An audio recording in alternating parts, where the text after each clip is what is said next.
अस्सलाम वालेकुम dear students. आज का जो हमारा नेक्स्ट टॉपिक है that is regarding relationship of biology with other sciences. बेटा प्रीवियस लेक्चर में हमने 4 जो है ना रिलेशनशिप डिस्कस किए थे। आज बेटे हमारे पास रिमेनिंग 3 रिलेशनशिप्स हैं, उनको हम जो है वो स्टडी करते हैं।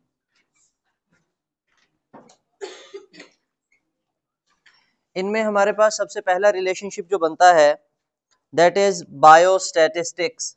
क्या बनता है बेटा? बायोस्टैटिस्टिक्स।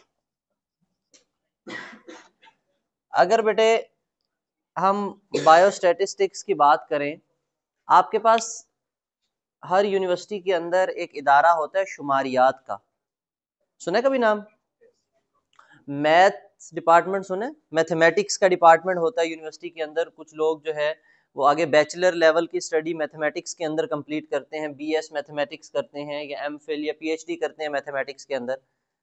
तो यहाँ पे बेटे बिल्कुल मैथ से रिलेटेड उस जैसा ही एक सब्जेक्ट है, लेकिन डिफरेंट भी है। उसका नाम है स्टैटिस्टिक्स। यानी मैथ और स्टैट ये इकट्ठी जो है ना वो बेटे एक ही शोबे के अंदर जो पढ़ाई जाती है। समटाइम स्टैटिस्टिक्स का डिपार्टमेंट ये अलग होता है। अब मैं आपको थोड़ा सा बताऊं कि स्टैटिस्टिक्स के अंदर बेसिकली आपने पढ़ना क्या होता है।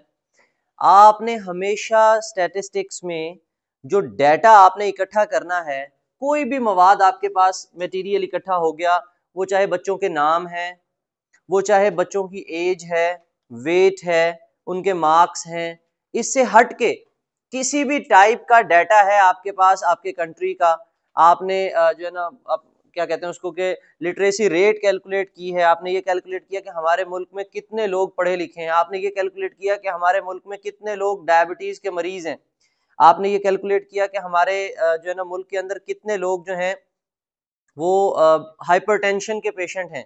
ठीक है, तो ये तमाम चीजें जो हम कैलकुलेट करते हैं, वो ये जो डाटा हम इकट्ठा करते हैं, इस डाटा को इकट्ठा करने के बाद उसको एनालाइज करना है। उसको क्या करना है?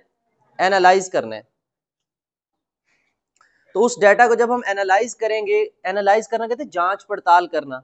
तो वो जो डाटा हमने इकट्ठा किया है उसको एनालाइज करके, उसकी जांच पड़ताल करके हमने उसको ग्राफ बनाएंगे, उसके टेबल्स बनाएंगे, लोगों को बताएंगे। वो सारी की सारी स्टडी बेटे कहाँ पे आएगी? स्टैटिस्टिक्स में। अब आपने एवरेज लेना सीखा होगा। एवरेज लेना सीखा है? आपसे 3 बच्चों का वेट हो, हम कहें आप इसकी एवरेज वेट बताएं, तो आप वो तीनों का जमा करके उसको 3 पे क्या कर दोगे? तकसीम कर दोगे, डिवाइड कर दोगे, आपके पास एवरेज एक ही वैल्यू आ जाएगी और वो एवरेज वेट होगा। मैं आपसे कहूं कि क्लास 9th में बच्चों की एवरेज एज बताएं, आप तमाम बच्चों की एज लिखेंगे और जितने बच्चे होंगे उन पे क्या कर देंगे? डिवाइड कर देंगे। आपके पास उन बच्चों की क्या आ जाएगी? एवरेज एज आ जाएगी। इसका मतलब आपके पास डाटा था, अब उसको एनालाइज करना आसान हो गया। एनालाइज करना, अब हम किताब में ये लिख सकते हैं कि 9th क्लास के बच्चों की एवरेज एज इतनी है। इस साल हमारे भावलपुर बोर्ड में तकरीबन 1,20,000 बच्चा जो है वो मैट्रिक के एग्जाम दे रहा है। ठीक है, उसमें से 91,000 तक जो है ना बेटे वो 9th के जो है ना वो स्टूडेंट्स हैं। तो अब बोर्ड के पास तमाम बच्चों की डेट ऑफ बर्थ होगी, तो अगर वो चाहें तो वो बता सकते हैं ना कि 9th क्लास में एवरेज स्टूडेंट की एज ये होती है, बता सकते हैं। वो उनका क्या ले लेंगे? एवरेज।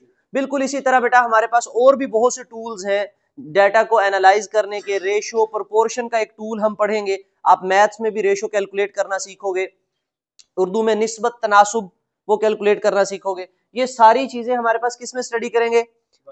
बायोस्टैटिस्टिक्स में। किस में स्टडी करेंगे? तो हम कहते हैं बेटा बायोस्टैटिस्टिक्स में हमने साइंटिस्ट ने क्या करना है बेटा?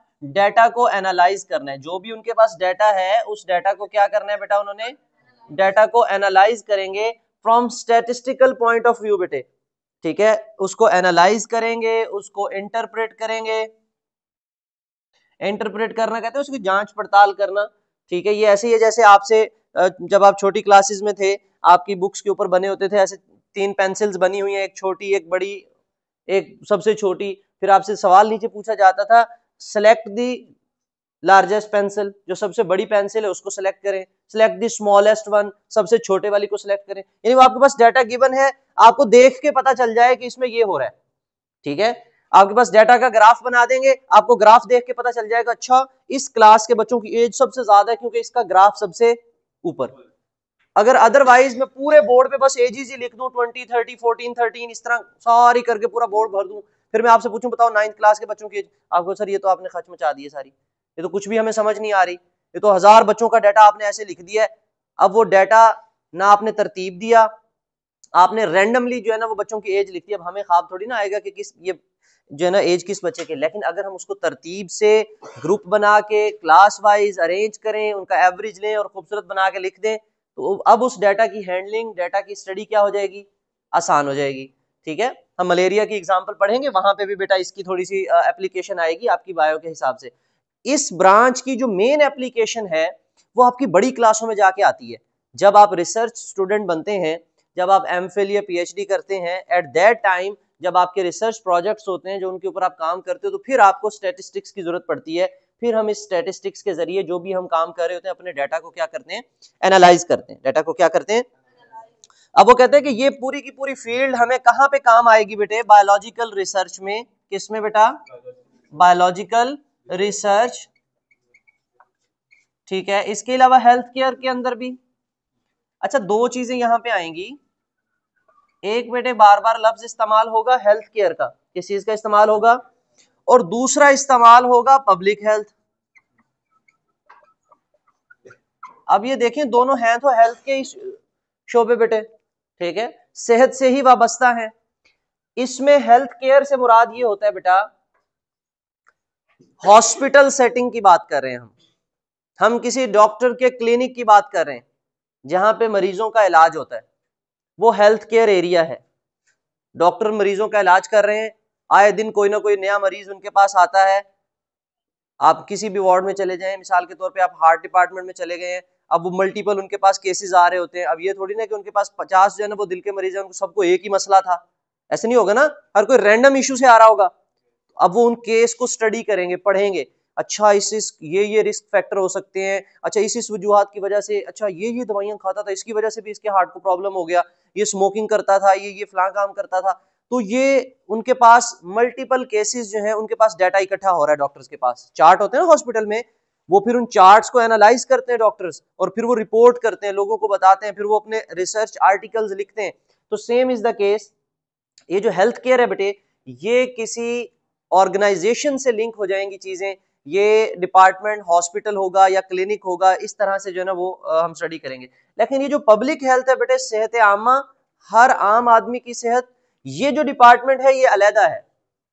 अब ये पब्लिक हेल्थ डिपार्टमेंट का क्या काम होता है, एक्चुअली ऐसा है कि ये पब्लिक हेल्थ डिपार्टमेंट ने ही हेल्थ केयर यूनिट को भी जो है ना उसकी सर्विलेंस करनी है। यानी पब्लिक हेल्थ एक बड़ा डिपार्टमेंट है, पब्लिक हेल्थ के जिम्मे आपके इन्वायरमेंटल पॉलिसीज भी इनके पास आती हैं। ठीक है, इन्वायरमेंट में पोल्यूशन हो रही है, नहीं हो रही, कम हो रही है, ज्यादा हो रही है, इंसानों को जानवरों को नुकसान हो रहा है, नहीं हो रहा, किसके पास आएंगी, पब्लिक हेल्थ के पास। लेकिन हेल्थ केयर सिस्टम में सिर्फ मरीज जाएंगे, इन्होंने सिर्फ मरीजों का इलाज करना है। इन्होंने हेल्थ केयर सिस्टम के अंदर जो लोग होंगे, इनका कंसर्न बेटे ओवरऑल हेल्थ से नहीं है। वैक्सीन करना, वैक्सीनेशन, आपके घरों में पोलियो के कतरे पिलाने आते हैं, क्या वो डॉक्टर खुद आते हैं? नहीं। लेकिन अगर आप हॉस्पिटल जाओगे चेकअप के लिए, क्या वहां पे भी आपको जो है ना वो नर्स चेक करती है? वहां कौन चेक करता है आपको? डॉक्टर चेक करता है। तो वो जो रिस्पॉन्सिबिलिटी है हेल्थ केयर सिस्टम की वो अलहदा है। जो वैक्सीनेशन के प्रोग्राम्स हो गए हमारे, ठीक है, इसके अलावा हमारे जो इसी तरह के डाटा कलेक्शन के प्रोग्राम्स हो गए, जो जो हमारी सेहत आमा के साथ जुड़े हुए मसाइल हैं, आम आदमी की सेहत से वाबस्ता जितने भी मसाइल हैं, वो सारे के सारे कौन डील करता है? Public health. तो ये दो अलग अलग डिपार्टमेंट्स हैं, हेल्थ केयर अलग है और पब्लिक हेल्थ अलग है। अब यूनिवर्सिटीज के अंदर इसमें पब्लिक हेल्थ डिपार्टमेंट में अलहदा से बैचलर लेवल की डिग्री करवाई जाती है, अलहदा से मास्टर्स लेवल की पीएचडी की जो है ना वो डिग्री दी जाती है पब्लिक हेल्थ में। ठीक है, अब ये पब्लिक हेल्थ में कौन, मिसाल के तौर पे जैसे हमारे जो एडमिनिस्ट्रेशन होती है, हमारा एक डिपार्टमेंट है हेल्थ डिपार्टमेंट, उसका एक मिनिस्टर होता है, हेल्थ मिनिस्टर। आपने सुना होगा ना, हमारी कैबिनेट जो होती है, ठीक है, उसमें फिर हमारी वजारतें तकसीम होती है ना, तो हमारी एक वजीर हमारा जो है सूबाई वजीर भी होता है और एक कौमी वजीर जो कि पूरी मतलब फेडरल गवर्नमेंट का जो है ना वो फेडरल मिनिस्टर होगा, ठीक है। और जो दूसरा हमारे पास है वो क्या होगा, सूबाई प्रोविंशियल। तो हमारे सूबे का हेल्थ मिनिस्टर अलहदा होगा, हमारे पूरे ओवरऑल तमाम जो है ना वो सूबों का मिला के नेशनल लेवल पे, हमारे कंट्री लेवल पे एक हमारा हेल्थ मिनिस्टर। तो हेल्थ मिनिस्ट्री का जो डिपार्टमेंट है उसके अंदर जितने भी लोग काम करेंगे वो किससे वाबस्ता होंगे, वो पब्लिक हेल्थ से वाबस्ता होंगे। किससे वाबस्ता होंगे, पब्लिक हेल्थ से वाबस्ता होंगे। अच्छा, अब इसमें बेटे ये बातें हो गई। नेक्स्ट है हमारे पास biotechnology. Other branch is biotechnology. अच्छा, दो चीजें हैं। बायो का मतलब लिविंग ऑर्गेनिजम्स, टेक्नोलॉजी आप तमाम बच्चे अच्छे तरीके से वाकिफ हैं।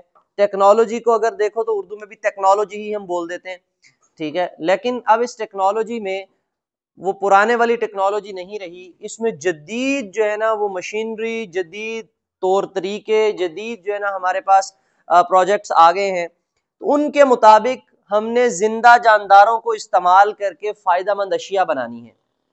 बायोटेक्नोलॉजी आपने हर लेवल पे पढ़ी, अब आपने 8वीं जमात में भी बायोटेक्नोलॉजी पढ़ी कि बायोटेक्नोलॉजी के जरिए हम किसको इस्तेमाल करते हैं बेटा, लिविंग ऑर्गेनिजम्स को इस्तेमाल करते हैं। किसको इस्तेमाल करते हैं, लिविंग ऑर्गेनिजम्स को इस्तेमाल करते हैं। और स्पेशली कौन से लिविंग ऑर्गेनिजम्स को इस्तेमाल करते हैं, माइक्रो ऑर्गेनिजम्स बेटे। कौन से ऑर्गेनिजम्स को, माइक्रो ऑर्गेनिजम्स को इस्तेमाल करते हैं। और उनको इस्तेमाल करके हम क्या बनाते हैं बेटे, यूजफुल प्रोडक्ट्स बनाते हैं, यूजफुल मुफीद अशिया बनाते हैं, फायदेमंद अशिया बनाते हैं जो इंसानियत के लिए, इंसानों के फलाह बहबूद के लिए, मैनकाइंड के लिए बेनिफिशियल हो, फायदेमंद हो, ठीक है।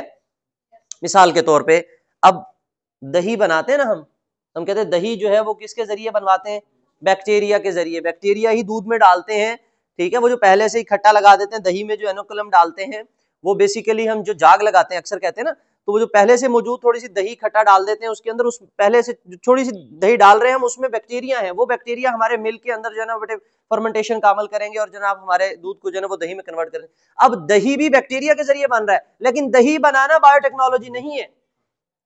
शराब बनाना, शराब भी फर्मेंटेशन के जरिए बनती है, वो बनाना बायोटेक्नोलॉजी नहीं। ये ओल्ड बायोटेक्नोलॉजी थी, ये पुराने तरीके थे, ये तो सदियों पुराने हैं। लोग सदियों से पहले जो है ना वो दही बनाते आ रहे हैं, शराब बनाते आ रहे हैं। लेकिन बायोटेक्नोलॉजी के अंदर अब हमें क्या चीज चाहिए बैक्टीरिया से बेटा, अब हम फूड बनाने की कोशिश कर रहे हैं। जो आप ये प्रोटीन खाते हो, हम चाहते हैं, आप जो गोश्त खाते हो, हम चाहते हैं ये बैक्टीरिया बना के दें हमें, ठीक है। आप जितनी मेडिसिन खा रहे हो, हम कोशिश करते हैं कि बैक्टीरिया से बनवाने की कोशिश करें। जैसा कि आपने सुना होगा इंसुलिन के बारे में, आपकी बुक ने एग्जांपल भी दी है इंसुलिन की। सुनिए बेटा इंसुलिन की कहानी। इंसुलिन के बारे में बच्चों ने सुना होगा, क्यों, कौन इस्तेमाल करता है, किसी को खांसी नजला हो वो इंसुलिन इस्तेमाल करता है। हाँ, शुगर का मरीज जो डायबिटिक होता है, शुगर के मरीज को डायबिटिक पेशेंट कहते हैं, जो डायबिटीज के, शुगर के, ज़ियाबतीस के मरीज होते हैं बेटा, वो क्या इस्तेमाल करते हैं। तो आज के इस जदीद दौर में हम इंसुलिन कहां से बनवा रहे हैं, बैक्टीरिया से। कहां से बनवा रहे हैं, बैक्टीरिया से।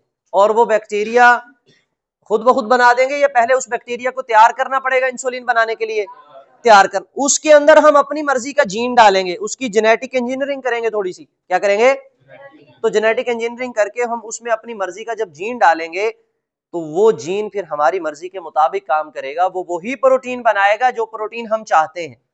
बात समझ आ रही है।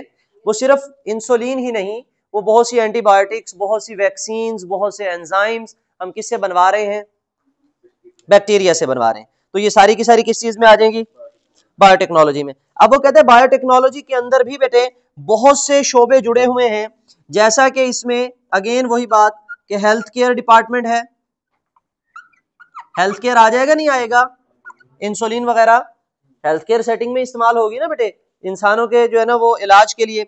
इसके अलावा एग्रीकल्चर, एग्रीकल्चर बेटा ज़राअत के शोबे में हम ऐसे बैक्टीरिया जो है वो पैदा कर रहे हैं कि हम किसानों को बैक्टीरिया देंगे, जाके अपनी जमीनों में डालो, और वो बैक्टीरिया मट्टी के अंदर पौधों के लिए यूजफुल जो न्यूट्रिएंट्स हैं वो बनाएंगे, खाद का काम करेंगे वो बैक्टीरिया। लिहाजा हमारे प्लांट्स को, हमारे पौधों को खाद की जरूरत बढ़ जाएगी, कम हो जाएगी, कम हो जाएगी। हमें बाहर से फिर फर्टिलाइजर डालने की जरूरत, वो फर्टिलाइजर, वो खाद कौन बना के देगा, बैक्टीरिया बना के देंगे। और वो बैक्टीरिया को किस ब्रांच के जरिए तैयार किया हमने, बायोटेक्नोलॉजी के जरिए। अच्छा, इसी तरह इन्वायरमेंटल मैनेजमेंट, इन्वायरमेंट मैनेजमेंट से क्या मुराद है बेटे, माहौल को हमने जो है वो बचाना है, इन्वायरमेंटल मैनेजमेंट।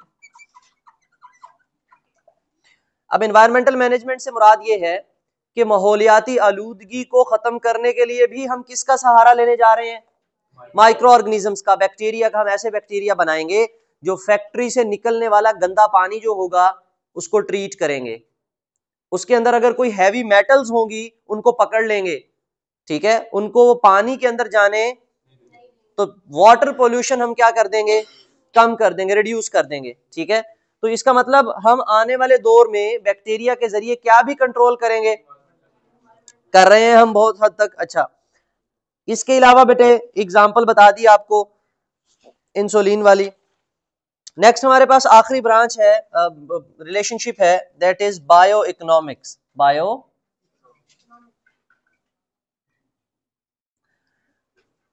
इकोनॉमिक्स बेटे,